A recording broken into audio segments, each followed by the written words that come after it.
성부와 성자와 성령의 이름으로 말씀드립니다. 아멘. 오늘도 주님의 집에 오신 여러분을 예수님의 이름으로 환영하고 축복합니다. 아멘. 우리 옆에 분들도 한번 인사 나누실까요? 예수님의 이름으로 축복합니다. 예수님의 예수님의 이름으로 축복합니다. 네, 잘 오셨습니다. 네, 환영합니다. 수요일에 교회에 혼자 있는데 김기범 다니엘 아버님 전화를 하셨어요. 교회 잠깐 가도 되냐? 그래서 철렁하는 마음에 뭐 잘못했나 내가.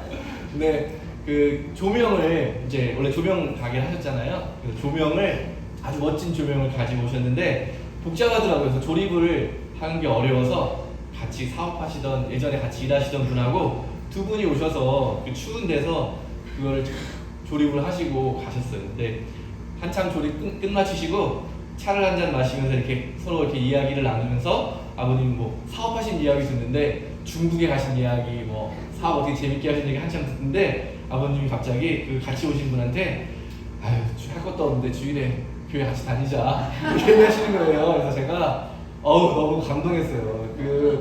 참 그렇게 말하기 참 쉽지가 않잖아요. 누구한테 우리 교회 좋은 교회니까 같이 다니자 이렇게 말하는 게 쉬운 일이 아닌데 이렇게 같이 나랑 내가 같이 다녔으면 좋겠다 이렇게 이야기하시는 모습을 보면서 참 너무나도 감사했습니다. 우리 박수 한번 쳐주세요. 감사합니다, 여러분. 우리 회장님이 이렇게 뭐 제 앞이라고 그러지 않으셨을 거잖아요. 평소에도 복음을 전하시는구나, 복음의 사람이구나 이런 생각을 하면서 참 감동을 받았는데요. 여러분 전도 못 해보신 분 계시죠? 다리 소리 안 들으시네. 전도를 해보시면은요 신앙이 바뀌고 신앙이 바뀌면 여러분의 삶이 바뀝니다. 왜냐하면 여러분 전도 해보시면 어떠냐면요 교회를 빠질 수가 없어요. 전도한 사람은 교회 나가 있는데 전화 오잖아요. 어디 간 거야? 그러면 빠질 수가 없잖아요. 또 전도해놓고 그 사람 그냥 교회 그냥 다니게 할 수 있어요? 그분을 위해서 뭘 해야 돼요? 기도하게 되잖아요. 또 전도한 분이 열심히 교회 생활을 하는데 교회 생활을 열심히 안 할 수가 없잖아요. 그러니까 여러분 꼭 전도해 보시기를 바랍니다. 아멘. 마치 우리 부모들이 어린 아이를 낳고 기르면서 아이가 성장하는 게 아니라 내가 어른이 되는구나 라는 걸 경험하신 고백하는 분들이 많잖아요. 아이가 없다고 해서 뭐 어른이 안 되는 건 아니지만 그렇게 어린 아이를 키워보는 그 경험이 우리를 성장하게 하고 성숙해 하는 것처럼 여러분이 용기를 내셔서 누군가에게 복음을 전하고 누군가를 교회에 모시고 오셔서 같이 신앙생활 하는 것은 여러분의 신앙을 성장하게 하는 일이라고 믿습니다. 아멘. 여러분 올 한 해 우리 같이 기도하면서 전도해 보시기를 바랍니다. 아멘. 여러분 마음속에 다 품고 계시죠? 네. 두 분씩, 세 분씩 쌍둥이로 이렇게 다 품고 계신 줄로 믿고 우리 같이 올 한 해는 우리 다니엘 아버님도 그렇게 전도하시는데 같이 전도해보고 전도의 결과는 누가 하시는 거예요? 우리가 하는 게 아니죠. 전도의 결과는 하느님이 하시는 거니까 우리는 전하는 데까지 우리 몫이고 하느님이 그 말을 사용해서 그 사람의 마음을 움직이시는 분이 오늘 성령 하느님이라고 오늘 성경에서 이야기하잖아요. 우리 하느님을 믿으시고 여러분 열심히 전도하셔서 올 한 해 지나고 나면 우리 성당이 꽉 차게 되면 참 좋겠습니다. 아멘. 오늘 함께 읽은 우리 복음성경 말씀 요한복음은요 가나의 혼인잔치 이야기라고 하면서 첫 번째 기적 이야기라고 이야기해요. 공간복음 마르코, 마태, 누가복음하고는 조금 다르게요. 요한복음은 예수님이 어떤 분인가 이걸 초점을 맞춰요. 그래서 요한복음에서 예수님이 스스로를 정체성을 밝히는 장면이 나오거든요. 나는 세상의 빛이다. 나는 착한 목자이다. 나는 포도나무, 너희는 가지이다. 나는 길이요, 진리요, 생명이다. 이런 말씀들이 다 요한복음에 나오는 이야기입니다. 근데 왜 가나 혼인잔치 다른 성경에 나오지 않고 요한복음에만 나오거든요. 왜 이 요한복음의 저자는 이 가나의 혼인잔치 이야기를 이 첫 부분에 시작의 이야기로 넣었을까? 오늘 마리아가 예수님에게 요청하잖아요. 어머니이신 성모 마리아가 아들에게 야, 포도주가 떨어졌다 어떡하냐 이렇게 얘기하는데 예수님 뭐라고 말씀하세요? 아직 내 때가 이르지 않았습니다. 근데 요한복음 1장을 보시면 벌써 세례도 받으시고 제자들도 다 부르셔가지고 제자들도 있어요. 그래서 오늘 이 잔치에도 제자들도 함께 참여했다고 하잖아요. 근데 아직 때가 되지 않았다니 무슨 말인가? 그러면 그 다음 이야기를 보면 예수님이 언제가 자신의 때라고 여기서는 걸 볼 수 있겠는데요. 오늘 이야기 다음에 2장의 이야기 뭐냐면 성전을 정화하시는 사건이에요. 그러니까 요한복음은 성전을 정화하시면서 예수님의 본격적인 공생애가 시작됐다고 이야기하는 거죠. 다른 복음만 보면 어떻게 말해요? 세례를 받으시고 40일 동안 광야에서 시험을 받으신 이야기를 공생의 시작에 뒀다면 요한은 이 성전 정화 사건을 중요하게 여겨요. 공관복음을 보시면 공관복음의 다른 복음서에는요 성전 정화 이야기가 어디 나오냐면 십자가의 돌아가시 그 마지막 주간에 성 주간에 일어난 사건으로 그 배치가 되어 있는데 요한복음은 이 앞부분에 되어 있어요.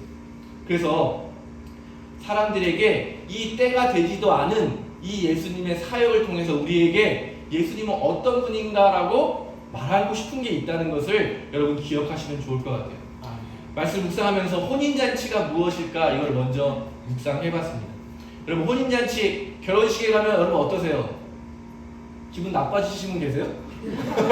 결혼식에 갔는데 기분이 좀 나쁘더라 이런 특별한 경험 있으시면 저한테 나중에 꼭 이야기해 주시면 좋겠고요.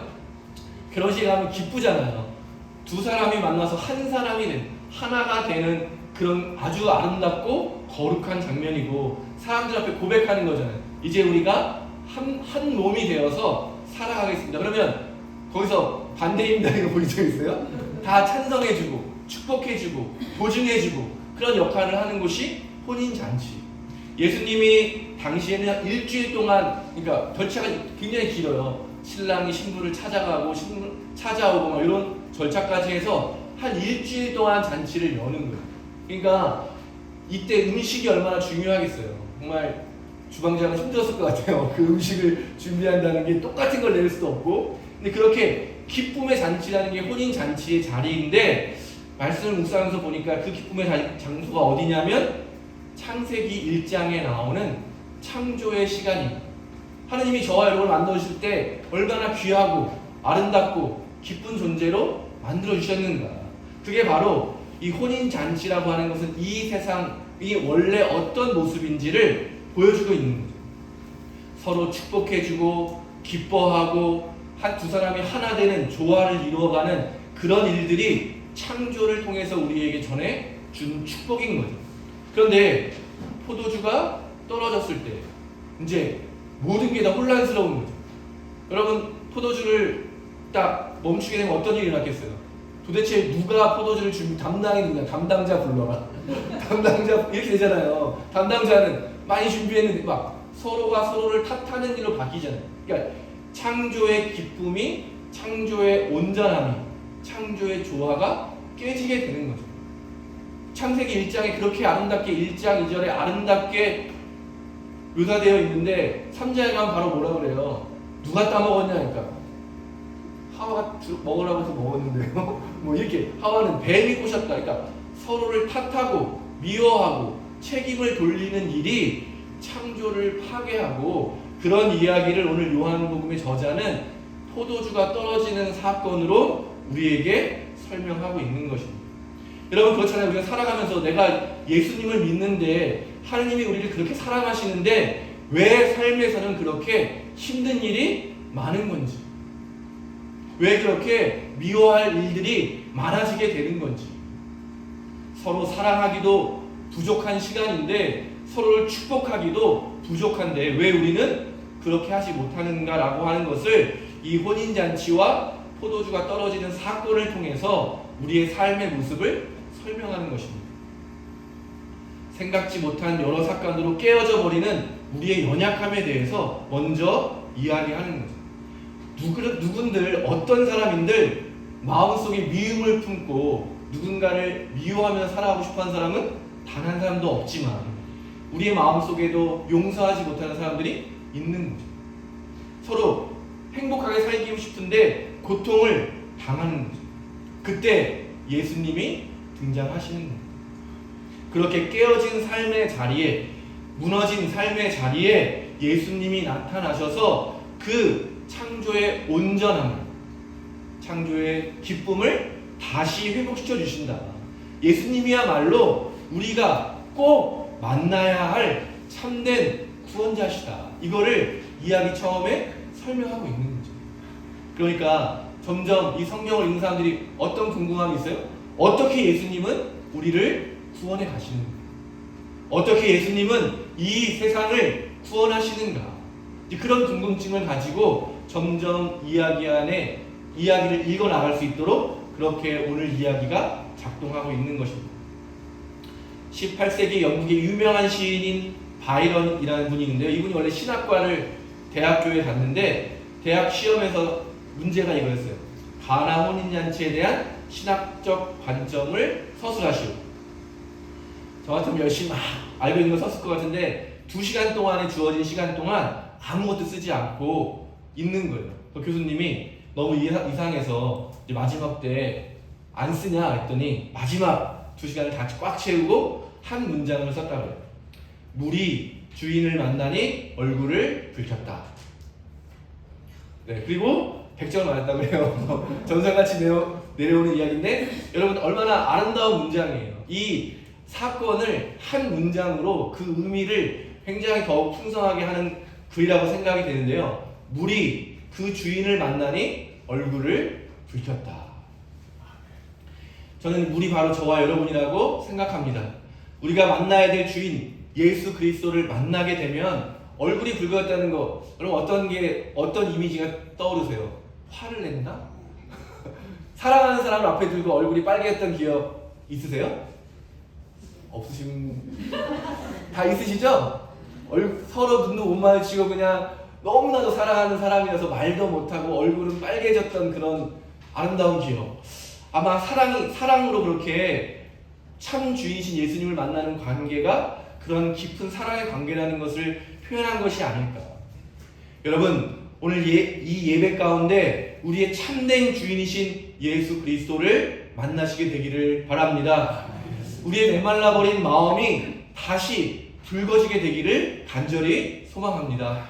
우리의 삶이 기쁨으로 넘쳐나게 되기를 간절히 소망합니다. 그러기 위해서 우리가 만나야 될 분이 누구라고요? 예수 그리스도. 그분이시라고 오늘 성경은 저와 여러분을 초대하신다고 생각합니다. 성서 통독 잘하고 계시죠?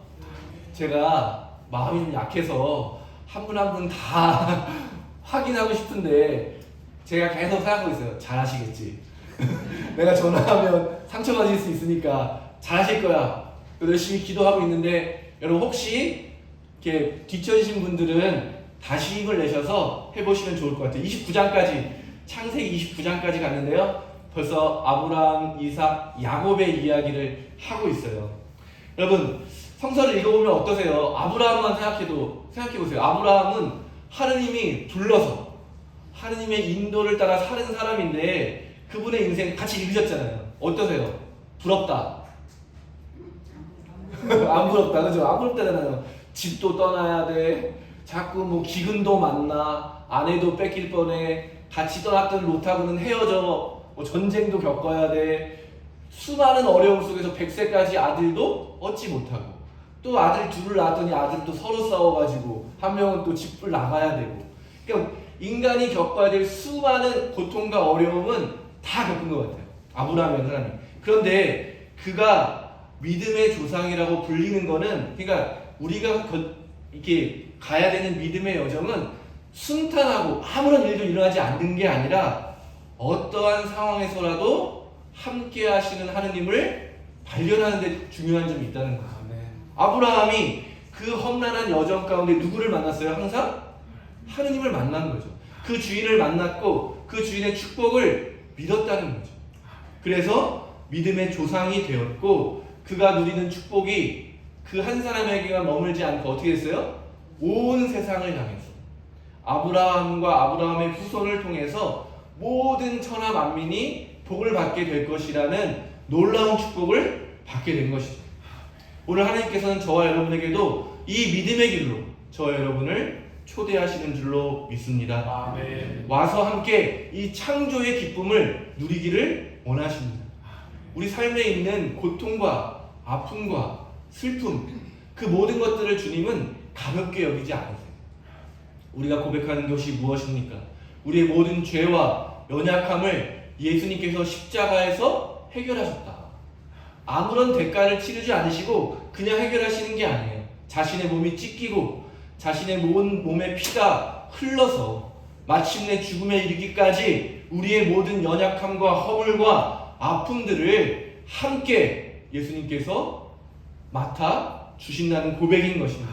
그렇게 주님은 우리와 함께 아파하시면서 우리가 회복되길, 우리가 일어나게 되기를, 우리 안에 있는 슬픔에 머무르지 않고 다시 기쁨으로 옮겨져 가기를 돕고 계시다는 거죠. 그 자리로 그래서 우리가 예수님을 만나야 되는 거죠. 누구나 겪을 수밖에 없는 삶의 문제들 앞에 머물러 있지 말고 우리의 참된 구원자이신 예수 그리스도를 바라보시는 여러분 되시기를 바랍니다. 아멘. 근데 그때 그렇게 어려움이 해결되기 위해서 어떤 일이 있었어요? 돌 항아리 6개를 채우는데 누구에게 말씀하셨어요? 하인에게, 섬김의 자리에 있는 사람들에게 여기를 채워라. 여러분, 우리 부천교회가 그런 세상을 위해서, 다른 사람을 위해서 이 기쁨을 회복하는, 구원을 회복하는 그 일에 동참하는 교회가 되기를 바랍니다. 아멘. 조금 어렵고 힘든 일이죠. 항아리가 작은 항아리가 아니에요. 엄청 큰 항아리거든요. 근데 그 항아리를 그냥 물로 채우는 수고를, 자기의 수고를 위해서, 나를 위해서가 아니라 다른 일을 위해서 그렇게 힘든 일을 감수하는 누군가가 있어야만 하느님도 기적을 일으키시는 거죠. 저와 여러분이 주님의 손과 발이 되기를 바랍니다. 아멘. 우리가 세상을 위해서, 교회를 위해서, 하느님을 위해서 우리가 할 수 있는 그 일을 하게 될 때 하느님께서 기뻐하시게 될 줄로 믿습니다. 아멘. 사람들도 기뻐하게 될 줄로 믿습니다. 아멘. 마침내 하느님 나라의 기쁨이 우리 삶 가운데 찾아오게 될 줄로 믿습니다. 아멘. 서로를 축복하고 서로 격려하고 서로 기도해 가면서 하느님께서 저와 여러에게 맡겨주신 이 일들을 올 한 해 잘 감당할 수 있게 되기를 간절히 소망합니다. 아멘. 그런 의미에서 오늘 첫 번째로 하는 소모임에 모두 참여해 주시기를 바랍니다. 아멘. 제가 지난주에 성기분들하고 모임을 하는데 걱정이 많으시더라고요. 어떻게 이 모임을 해야 되고 무슨 얘기를 해야 되고. 제가 노트를 하나씩 나눠드리면서 그 부탁을 드렸어요. 여러분이 하실 일은 이 노트에 그 같은 소모임 하시는 분들의 기도 제목을 잘 적어주시는 일입니다. 그리고 서로 기도할 수 있도록 안내해 주시고 한 달이 지난 2월 소모임에서 그 기도 제목들이 어떻게 되었는지 다시 한번 확인해 주시고 또 함께 기도할 수 있도록 그렇게 격려해 주시면 됩니다. 우리 소모임의 목적은요, 우리의 삶을 나누면서 각자의 삶에 있는 이 문제들에 대해서 함께 기도하기 위해서입니다. 저는 이 기도야말로 6동이 항아리에 물을 채우는 일이라고 믿습니다. 아멘. 우리가 서로를 위해서 기도할 때, 그래서 항아리에 물이 다 차게 될 때 어느새 그 물은 포도주로 변화될 줄로 믿습니다. 아멘. 올 한 해 더욱더 우리 기도의 자리에서 서로를 위해서 기도하는 일이 더욱더 많아졌으면 좋겠습니다. 아멘. 주일 아침에 하는 중보 기도의 자리에 더 많은 분들이 오셔서 교회를 위해서, 우리 교인들을 위해서, 세상을 위해서 기도하는 기도의 일꾼으로 서시게 되기를 간절히 소망합니다. 아멘. 바이런 시인의 그 한 문장처럼 물이 주인을 만나니 얼굴을 붉혔던 것처럼 오늘 우리도 참된 주님이신 예수 그리스도를 만나서 성령의 불로 표현되잖아요.